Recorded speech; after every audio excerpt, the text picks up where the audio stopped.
Assalamualaikum warahmatullahi wabarakatuh. Perkenalkan, nama saya Ahmad Ridwanul Alam, NPM 101200438, kelas F2 Manajemen. Video ini dibuat untuk memenuhi tugas EAS mata kuliah Komunikasi Bisnis. Pada kesempatan kali ini, saya akan menjelaskan beberapa materi komunikasi bisnis. Yang pertama, korespondensi bisnis. Pada dasarnya adalah berbagai macam aktivitas pertukaran informasi dan data melalui media surat menyurat dalam menunjang aktivitas bisnis, diantaranya sesuatu perusahaan dengan perusahaan lainnya. Suatu organisasi atau perusahaan harus mengadakan hubungan dengan organisasi atau perusahaan lain agar aktivitas bisnisnya dapat berjalan dengan baik dan lancar. Di dalam upaya menjalin dan membina hubungan tersebut, syarat masih memegang peran yang penting di samping penggunaan secara komunikasi lainnya seperti telepon, faksimili, internet, dan lainnya. Resume adalah suatu ringkasan yang terstruktur dari dan tertulis dari pendidikan, latar belakang, serta kualitas tentang suatu pekerjaan di dunia bisnis. Istilah resume disebut juga dengan daftar riwayat hidup atau CV. Resume merupakan bentuk promosi yang dibuat oleh pencari kerja dalam upaya menjual potensi diri pada saat memasuki dunia kerja. Melalui resume, individu atau organisasi diharapkan mengetahui kemampuan pencari kerja walaupun belum pernah bertemu ataupun saling kenal. Surat lamaran kerja adalah surat permohonan akan sesuatu pekerjaan dari seorang yang ingin bekerja kepada pihak yang dapat memberikan suatu pekerjaan. Surat lamaran selalu dikirim bersama-sama dengan resume. Pengiriman surat lamaran kerja dapat berupa solicited application letter, adalah surat lamaran yang dibuat berdasarkan lowongan kerjaan yang disebarluaskan melalui media massa. Iklan lowongan kerja umumnya mencantumkan dengan jelas pihak yang membutuhkan tenaga kerja, pekerjaan dan jabatan yang tersedia, dan kualifikasi pelamar. Unsolicited application letter adalah surat lamaran yang dibuat atas inisiatif pelamar atau tanpa adanya informasi lowongan pekerjaan. Kunci pokok kesuksesan sebuah wawancara adalah komunikasi dua arah yang saling berhubungan, di mana bukan sebagai bentuk diskusi atau bahkan debat, melainkan sang pewawancara sekedar ingin mencari fakta-fakta tanpa perlu mematahkan berbagai pendapat atau pernyataan yang dikeluarkan oleh sang narasumber. Kalau sampai ada wawancara yang bertindak sok lebih pintar atau sok lebih tahu daripada sang narasumber, maka dapat mengakibatkan proses komunikasi menjadi janggal, di mana sang narasumber merasa terlecehkan, sehingga dengan segera ia akan meminta Anda untuk menghentikan proses wawancara yang tengah berlangsung tersebut. Tentu saja akan menyakitkan jika hal tersebut menimpa Anda. Laporan merupakan sebuah dokumen yang berisi dan memiliki kronologis dalam sebuah keadaan atau kegiatan yang telah dilakukan dalam kegiatan saat itu. Fakta yang diberikan juga berkaitan dengan sebuah tanggung jawab yang diberikan kepada orang-orang yang dipercaya, pengembang tugas sekolah, kuliah, atau bekerja di kantor. Laporan suatu pekerjaan, penyajian dari suatu fakta mengenai suatu keadaan ataupun suatu kegiatan, dan pada dasarnya suatu fakta yang disajikan itu adalah tanggung jawab yang ditugaskan kepada si pelapor.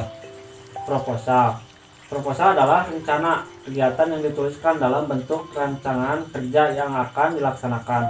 Rencana kegiatan tersebut tentu saja harus dituliskan secara baik dan benar supaya pihak yang berkepentingan dapat memahaminya dengan baik.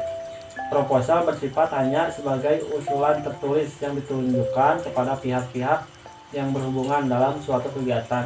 Kegiatan tersebut dapat berupa kegiatan bisnis, pengajuan dana, proyek, hingga penelitian. Presentasi bisnis merupakan bentuk komunikasi yang berorientasi pada proposal yang disajikan dalam suatu lingkungan bisnis kepada khalayak yang relatif homogen dari berbagai tingkat pengambilan keputusan. Pengertian negosiasi adalah sebuah proses di antara dua pihak atau lebih. Semua pihak tersebut memiliki kepentingan yang sama atau bertentangan. Mereka bertemu dan berbicara bersama-sama. Tujuan atau maksudnya adalah untuk mencapai kesepakatan. Rapat bisnis. Rapat merupakan pertemuan atau perkumpulan minimal dua orang atau lebih memutuskan suatu tujuan. Rapat biasanya dihadiri oleh pimpinan dan stafnya, sedangkan bisnis adalah usaha yang menjual barang atau jasa yang dilakukan oleh perorangan, sekelompok orang atau organisasi kepada konsumen, dengan tujuan utamanya untuk memperoleh keuntungan atau laba. Pada dasarnya istilah rapat tentu bukanlah hal yang asing dalam dunia bisnis maupun non-bisnis, baik yang berskala kecil, menengah maupun besar. Rapat yang mereka selenggarakan pada umumnya melibatkan dua orang atau lebih untuk membahas suatu. Oleh karena itu, rapat bisnis didefinisikan sebagai bentuk pertemuan dua orang atau lebih di suatu tempat, baik di dalam maupun di luar kantor untuk membahas hal-hal yang berkaitan dengan kegiatan bisnis. Laporan bisnis adalah suatu laporan yang memiliki sifat netral, tidak memihak, memiliki tujuan yang jelas, dan berisi rencana penyajian fakta kepada seorang atau lebih untuk tujuan bisnis tertentu. Laporan singkat hanya mencakup materi pendukung yang relatif sedikit bagi pencapaian komunikasi yang efektif. Laporan singkat itu sendiri dapat berbentuk memo ataupun surat yang terdiri atas satu atau dua halaman. Laporan penelitian formal ialah laporan metode penelitian yang disusun dengan format sesuai persyaratan-persyaratan tertentu. Nadanya bersifat impersonal dan materinya disajikan seperti dalam suatu pola struktur yang ada dalam buku. Memimpin rakyat tentu saja bukanlah hal yang mudah, terlebih untuk orang yang baru pertama kali memimpin rapat.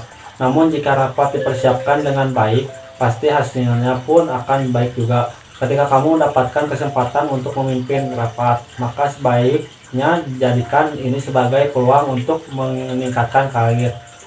Hal-hal perlu diperhatikan dalam memimpin rapat adalah: 1. Tentukan waktu dan tanggal jauh-jauh hari. 2. Tidak perlu berusaha menyenangkan semua peserta rapat. 3. Datang tepat waktu. 4. Membuat agenda rapat. 5. Sebagai komunikasi lanjutan. Dan yang terakhir, menyampaikan tujuan pertemuan. Surat resmi memiliki format standar penulisan. Karena sifatnya yang formal, surat resmi harus ditulis berdasarkan ketentuan tata bahasa dan urutan yang sudah ditentukan. Saat menulis surat resmi, Anda harus teliti dan mengikuti kaidah EYD yang berlaku. Komunikasi dalam teknologi informasi. Dalam hal ini, kita akan mempelajari beberapa contoh teknologi informasi dan komunikasi yang sangat erat dengan kehidupan manusia, karena sangat membantu pekerjaan manusia, baik untuk kecepatan, keakuratan, dan juga efisiensi waktu yang dibutuhkan dalam pekerjaan manusia. Contohnya komputer alat yang digunakan dalam berbagai hal. Komputer membantu manusia dalam proses pengolahan data, berbagai macam kegiatan administrasi sekarang sudah menggunakan sistem komputerisasi. Dan yang terakhir, penggunaan sosial media dalam komunikasi bisnis. Contohnya dalam dunia bisnis online banyak memberikan kemudahan untuk para konsumen maupun untuk para pengusaha. Media sosial sangatlah diminati di berbagai bidang, salah satunya dalam komunikasi pemasaran. Komunikasi sangatlah diperlukan dalam berbagai bidang kehidupan manusia. Salah satu contoh dalam sektor ekonomi yaitu bisnis. Dengan semakin pesatnya pertumbuhan dan perubahan dalam bidang ekonomi, pengusaha sangat membutuhkan strategi dalam konsep komunikasi yang tepat untuk menjaga keberlangsungan dalam mencapai tujuan yang diinginkan serta berusaha untuk mendapatkan konsumen. Komunikasi bisnis merupakan komunikasi yang digunakan dalam dunia bisnis yang meliputi berbagai macam bentuk dari komunikasi, baik itu secara verbal maupun non-verbal. Sekian materi yang dapat saya sampaikan. Mohon maaf bila ada kesalahan. Wassalamualaikum warahmatullahi wabarakatuh.